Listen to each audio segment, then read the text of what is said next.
Bihar board के वैसे student जो 2026 में मैट्रिक परीक्षा अर्थात क्लास 10th की परीक्षा 2026 में बोर्ड एग्ज़ाम पहली बार देने वाले हैं, उन सभी को आज बिहार बोर्ड का जो 10th क्लास का है उसका 2026 में एग्ज़ाम का पैटर्न क्या रहने वाला है उसके बारे में इस वीडियो में बताया जाएगा, ऑल सब्जेक्ट का। तो चलिए स्टार्ट करते हैं। सबसे पहले एग्ज़ाम पैटर्न। देखिए, एग्जाम पैटर्न मतलब कि एग्जाम में जो पेपर बनेगा उसका वेटेज क्या होगा, कौन सा क्वेश्चन कितना बनाना है और कितने नंबर का रहेगा, इसको बोलते हैं एग्जाम पैटर्न। और एक होता है सिलेबस। सिलेबस मतलब होता है कि हर सब्जेक्ट में हमें कौन कौन सा चैप्टर कौन कौन सा टॉपिक पढ़ना है। तो सिलेबस अलग चीज़ है, उसे अगले वीडियो हम लोग डिस्कस करेंगे। अभी हम लोग एग्जाम पैटर्न डिस्कस कर रहे हैं। सबसे पहले हमारा सब्जेक्ट है मैथमेटिक्स। मैथमेटिक्स में जो हम लोग को देखने को मिलेगा, देखिए बिहार बोर्ड का जो नया एग्जाम पैटर्न है वो दो तरीके से लागू है। पहला पॉइंट है 50% ऑब्जेक्टिव। 50% ऑब्जेक्टिव यानी कि MCQ मल्टीपल चॉइस क्वेश्चन। चाहे आपका कोई सब्जेक्ट हो उसमें आपका 50% यानी आधा क्वेश्चन जो है वो ऑब्जेक्टिव रहेगा, MCQ रहेगा, मल्टीपल चॉइस क्वेश्चन रहेगा। उसके बाद एक और नीति लागू है और वो है कि 50% नहीं, इसको हम लोग बोल सकते हैं दुगना ऑप्शन ना, या 50% भी हो सकता है। वैसे मैं इसको लिख देता हूँ 2x ऑप्शन यानी दुगने विकल्प। इसका क्या मतलब है कि आपको जितना क्वेश्चन बनाना रहेगा उसका दुगना आपके पास ऑप्शन रहेगा। एग्जाम्पल के लिए आपके पास अगर 100 क्वेश्चन है तो उसमें से 50 बनाना है, अगर 80 क्वेश्चन है तो बनाना 40 है, अगर एक क्वेश्चन बनाना है तो आपके पास 2 क्वेश्चन रहेगा, अगर आपके पास 8 क्वेश्चन है तो आपको बनाना 4 ही है। तो इस तरीके से नया पैटर्न जो है, 2 पैटर्न है जिससे बोर्ड का रिजल्ट बढ़ा है। और आप लोग ये सोच रहे होंगे कि क्या 2026 में ये दोनों नियम लागू रहेगा, तो इसका जवाब है 100% ये दोनों नियम लागू रहेगा। क्योंकि देखिए बिहार बोर्ड क्या है, एक बोर्ड है, ना कि एक कंपटीशन नहीं कराता है। ये क्या कराता है, एक बोर्ड एग्जाम कंडक्ट करा रहा है। तो अभी आप लोग जब बोर्ड का एग्जाम दे रहे हैं तो 2 तरीके के एग्जाम आप लोग को फेस करना पड़ेगा। देखिए, कभी भी जो भी एग्जाम होता है 2 टाइप का होता है, एक होता है कॉम्पिटेटिव और एक होता है बोर्ड। तो कॉम्पिटेटिव एग्जाम वालों का जो लक्ष्य होता है वो होता है जितना कम सिलेक्शन हो, यानी जितना कठिन क्वेश्चन बनाए, जितना कठिन प्रश्न दे और जितना कम बच्चे सिलेक्ट हो। ये कौन करता है, कंपटीशन वाली संस्था। और जो बोर्ड एग्जाम कंडक्ट कराता है उसका मोटो होता है कि जितना हल्का प्रश्न दे ताकि जितना ज्यादा बच्चा क्या हो, सिलेक्ट हो जाए। अब ऐसा नहीं है कि बहुत हल्का दे देगा, क्योंकि पूरे बोर्ड में भी तो फिर पूरे इंडिया लेवल पे देखा जाएगा कि हाँ बिहार बोर्ड कैसा क्वेश्चन सेट कर रहा है।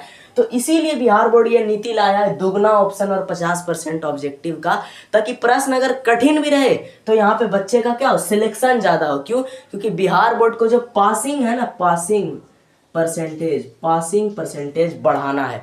जिस बोर्ड से जितने ज्यादा बच्चे पास होंगे उसका उतना ज्यादा वैल्यू बढ़ेगा। इसलिए बिहार बोर्ड का एक मोटो है ज्यादा से ज्यादा बच्चे पास हो। और जब से बिहार बोर्ड ये 2 नीति लाया है, 50% ऑब्जेक्टिव वाला और दुगने प्रश्न वाला, तब से देखिएगा आप लोग क्या हो रहा है कि पहले क्या होता था कि ऐसे बच्चे पास होते थे, रिजल्ट आया 44% पास हुए, है ना, 51% पास हुए। अब क्या हो रहा है, अब सीधा 82% पास हो रहे हैं, 86% पास हो रहे हैं। तो जितना ज्यादा बच्चा पास हो रहा है उतना ज्यादा बोर्ड को फायदा हो रहा है। इसलिए बोर्ड ये नीति कभी नहीं हटा सकेगा। तो इसमें आप लोग को निश्चिंत रहना, 2026 में भी ये नीति लगा रहेगा, 50% ऑब्जेक्टिव और दुगना विकल्प वाला।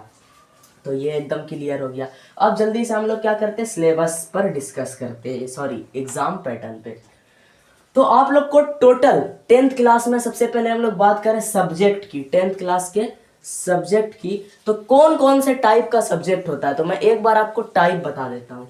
एक आपका टाइप होता है कंपलसरी, और एक टाइप होता है आपका अपना जो ऑप्शनल, इच्छा से लेते हैं ऑप्शनल। बहुत ऐसे ऑप्शनल में जैसे एडवांस मैथ हो गया, होम साइंस हो गया, तो ये सब बहुत कम बच्चे लेते हैं। ज्यादातर बच्चे कंपलसरी का एग्जाम देते हैं। कंपलसरी को हम लोग बांट सकते हैं कई तरीके से, जैसे कि सबसे पहले नॉन प्रैक्टिकल और दूसरा बांट सकते हैं हम लोग प्रैक्टिकल। नॉन प्रैक्टिकल वाले सब्जेक्ट में आपका आता है मैथमेटिक्स, मैथ आ गया नॉन प्रैक्टिकल में। आपका जो मतलब वो लैंग्वेज सब्जेक्ट आता है, लैंग्वेज जैसे कि हिंदी, संस्कृत, उर्दू, नन हिंदी, ये सब आ गया लैंग्वेज सब्जेक्ट। इसमें आपके 2 सब्जेक्ट हो गए, यहाँ से 1 सब्जेक्ट हो गए। और एक आता है इंग्लिश, इसमें आ गया किसमें, नॉन प्रैक्टिकल में। और क्या आ गया नॉन प्रैक्टिकल में, तो बस यही, तो 200 और 100 300, तो टोटल मिला के 300 नंबर का जो मार्कशीट है वो आपका जुड़ेगा नॉन प्रैक्टिकल से। और ये जो इंग्लिश का 100 नंबर है, जो इंग्लिश का 100 मार्क्स है, ये तो आपके मार्कशीट पे जुड़ेगा, बट आपका जो मेन मेरिट बनता है, जिससे डिवीजन तय होता है, जिससे टॉपर लिस्ट बनता है, उसमें इंग्लिश का कोई योगदान नहीं है। इसमें आपके फेल पास होने से मेन मेरिट पे कोई प्रभाव नहीं पड़ेगा, हालांकि मार्कशीट पे इंग्लिश जरूर रहेगा। तो ये हम लोग का हो गया। अब 300। अब जो नॉन प्रैक्टिकल या सॉरी प्रैक्टिकल वाले जो सब्जेक्ट हैं, उसमें आपके 2 सब्जेक्ट हैं, साइंस और एसएसटी। इसमें क्या है कि इसमें आपको एग्जाम देना होता है 80 नंबर का, 80-80, और दोनों में 20-20 नंबर का होता है प्रैक्टिकल। तो यहाँ से 80-20-100, 80-20-100 यानी 200 नंबर यहाँ से आ गया। तो नॉन प्रैक्टिकल का 300 और प्रैक्टिकल का 200, तो टोटल आपको 500 नंबर पे जो है ना 10th का 2026 में बिहार बोर्ड का मेरिट बनने जा रहा है। लेकिन आपको एग्जाम 600 नंबर का देना है, क्योंकि 100 नंबर इंग्लिश का एक्स्ट्रा में। तो ये तो हम लोग को एग्जाम के पैटर्न के बारे में समझ में करें। तो मैथ में आपका टोटल रहता है 100 नंबर का, आपको एग्जाम ही 100 नंबर का देना है, इसमें कोई प्रैक्टिकल नहीं होता। इस 100 में से आपको 50 नंबर का रहता है ऑब्जेक्टिव, 50 नंबर का ऑब्जेक्टिव। क्यों? क्योंकि टोटल आपको 100 ऑब्जेक्टिव रहता है, उसमें से बनाना होता है 50, यानी 50 बनाना, 50 छोड़ना। शॉर्ट क्वेश्चन यानी लघु उत्तरीय प्रश्न की बात करें तो ये टोटल आपका होता है 30 नंबर का। क्यों? क्योंकि पर क्वेश्चन ये होता है 2 नंबर का, और आपको 2 नंबर के 15 क्वेश्चन बनाने पड़ते हैं। तो 15 गुना 2 कितना हो गया, 30। हालांकि आपको जो क्वेश्चन रहता है वो 30 ही रहता है, जबकि उसमें से 15 बनाना है, यानी 15 छोड़ना है। लॉन्ग क्वेश्चन की बात करें तो टोटल 8 क्वेश्चन रहेगा, उसमें से आपको 4 क्वेश्चन बनाना है। पर क्वेश्चन का आपको 5 मार्क्स मिलेगा, तो लॉन्ग क्वेश्चन से टोटल हमारा 20 मार्क्स हो गया। तो 30-20 50 और 50 ऑब्जेक्टिव, टोटल 100 मार्क्स का मैथ हो गया। अब बात करते हैं साइंस की। किसकी? साइंस की। देखिए साइंस में क्या होता है कि 20 नंबर होता है प्रैक्टिकल का। किसका? प्रैक्टिकल का। 80 नंबर का आपको एग्जाम देना पड़ता है। तो 80 नंबर पे ही हम लोग बात करते हैं। 80 नंबर में क्या होता है आपको कि 40 नंबर का, 40 मार्क्स का ऑब्जेक्टिव होता है। इसमें क्या नियम है कि 80 ऑब्जेक्टिव क्वेश्चन रहेगा, बनाना 40 ही है। ये हो गया। शॉर्ट क्वेश्चन की बात करें तो साइंस में 3 सेक्शन में शॉर्ट क्वेश्चन डिवाइडेड है, फिजिक्स, केमिस्ट्री, बायोलॉजी, यानी भौतिक शास्त्र, रसायन शास्त्र और जीव विज्ञान। फिजिक्स की अगर बात करें टोटल 8 क्वेश्चन रहता है, बनाना आपको 4 क्वेश्चन है, और पर क्वेश्चन 2 नंबर का रहता है। तो कितना टोटल हो गया यहाँ से? 8 नंबर। सेम कंडीशन केमिस्ट्री में भी है, तो 8 नंबर यहाँ से, बायोलॉजी से भी 8 नंबर। अब बात करते हैं फिजिक्स के लॉन्ग क्वेश्चन की। तो फिजिक्स में आपको 2 लॉन्ग क्वेश्चन मिलता है, और इसमें से 1 बनाना होता है, और इस 1 क्वेश्चन का आपको 6 नंबर मिलता है। तो फिजिक्स का जो लॉन्ग क्वेश्चन हो गया वो हो गया 6 नंबर का। बाकी केमिस्ट्री और बायोलॉजी में भी 2-2 क्वेश्चन मिलता है। कितना क्वेश्चन? 2 क्वेश्चन मिलता है, जबकि आपको बनाना होता है 1। बनाना कितना होता है? 1, और इस 1 के आप लोग को मिलते हैं 5 नंबर। तो इन दोनों में क्या हो गया? फिजिक्स और केमिस्ट्री से 10 नंबर, बायोलॉजी से 10-6 16। तो देखिए 10 प्लस का 6, 16 नंबर आ गया साइंस में लॉन्ग क्वेश्चन, और यहाँ पे 8-8-8, तो 24 नंबर आ गया शॉर्ट क्वेश्चन का। 24-6-30, 24-6-30 और 10 40 नंबर आ गया आपको लिखने के लिए कॉपी में, और 40 नंबर ओएमआर शीट पे ऑब्जेक्टिव का। तो 80 नंबर पूर गया साइंस का बहुत आसानी से। अब बात करते हैं सोशल साइंस। सोशल साइंस में भी 20 नंबर होता है प्रैक्टिकल का, और 80 नंबर का आपको देना पड़ता है थियोरी एग्जाम। तो इस 80 नंबर में एकदम साइंस की तरह यहाँ पे क्या होता है? 40 नंबर का ऑब्जेक्टिव होता है, यानी कि आपको 80 ऑब्जेक्टिव रहेगा, उसमें से 40 बनाना है। शॉर्ट क्वेश्चन की बात करें तो यहाँ पर अलग अलग सब्जेक्ट में डिवाइडेड है, जैसे history, polity, economy, geography and disaster management. Hindi में बोले तो इतिहास, राजनीति विज्ञान, अर्थशास्त्र, भूगोल और आपदा प्रबंधन। इतिहास की बात करें तो टोटल आपको शॉर्ट क्वेश्चन में 6 क्वेश्चन रहता है, उसमें से 3 क्वेश्चन बनाना है। और याद रहे कि शॉर्ट क्वेश्चन में हर क्वेश्चन के 2 नंबर मिलते हैं। तो यहाँ से हिस्ट्री में आपको 6 नंबर हो गया, पॉलिटी में आपको 4 क्वेश्चन में से 2 बनाना होता है और हर क्वेश्चन के 2 नंबर, तो 4 नंबर यहाँ से हो गया, 4 नंबर यहाँ से। इकोनॉमी में भी सेम है और जियोग्राफी में हिस्ट्री के जैसा ही 3 बनाना पड़ता है, तो यहाँ भी 6 नंबर। और आपदा प्रबंधन में भी 4 में से 2 बनाना है, तो यहाँ से 4 नंबर। तो टोटल मिला के सब्जेक्टिव वाले पोर्शन से हो गया 40 नंबर। ये शॉर्ट क्वेश्चन वाला पोर्शन हुआ। अब लॉन्ग क्वेश्चन क्या है, तो लॉन्ग क्वेश्चन में ना 4 चीज आपको बनाना पड़ता है, history, polity, economy and geography. और इन सब का क्या नियम है कि 2 क्वेश्चन रहेगा, उसमें से आपको 1 क्वेश्चन बनाना है और पर क्वेश्चन के 4 नंबर मिलेंगे, 4 मार्क्स। तो इस तरीके से 16 नंबर यहाँ से लॉन्ग क्वेश्चन का मिल गया। तो एकदम दोनों सेम है, 16 नंबर लॉन्ग क्वेश्चन का और इधर से 24 नंबर शॉर्ट क्वेश्चन का।